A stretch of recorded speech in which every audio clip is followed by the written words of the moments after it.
زور سے بولو یا حسین یا حسین یا حسین یا حسین واہ حسین واہ حسین یا حسین یا حسین واہ حسین واہ حسین واہ حسین واہ حسین تو لوگوں یہ یاد رکھو، حسین کی یزید سے دشمنی اور ہے، ہماری یزید سے دشمنی اور ہے۔ حسین ابن علی کو اس وقت تک یزید نے قتل نہیں کیا تھا، حسین کی اولاد کو یزید نے اس وقت تک قتل نہیں کیا تھا۔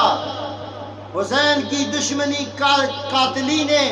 حسین نہیں ہے، یزید کی دشمنی کی وجہ حسین کے قلب میں ایک تھی، یزید توحید کا دشمن تھا، یزید نماز کا مذاق کرنے والا تھا، یزید روزوں کے نام پہ تجارت کرنے والا تھا، یزید زکوٰۃ کو ہڑپ کرنے والا تھا، یزید حج کے نام پر آج بھی دیکھو گھر گھر میں یزید ہے، جیسے ہمارے دل میں ہماری زبانوں میں حسین ابن علی ہے نا، ایسے لوگوں کے گھر گھر میں یزید ہے، کردار میں یزید ہے، گفتار میں یزید ہے، یلغار میں یزید ہے۔ کیسے بہنوں کے انگوٹھے لگا کر تم نے اس حج کو دوبارہ زندہ کر دیا کہ جو یزید کر رہا تھا، تم نے رمضان کے روزوں کا مذاق اڑا کر تجارت کا مہینہ بنا دیا رمضان کو، تم نے قربانی کو دنیا کے سامنے ایک مذاق بنایا ہوا ہے، دکھاوا بنایا ہوا ہے، بیوائیں مارکیٹوں میں زنا کی طرف راغب ہے اور ان کی زکوٰۃ موٹے موٹے ہٹے کٹے کھا رہے ہیں،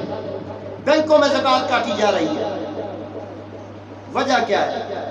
تم سے حسین گیا، دل سے چین گیا، گھر سے سکون گیا، حسین گیا تو ریا کچھ نہیں تیرے کول۔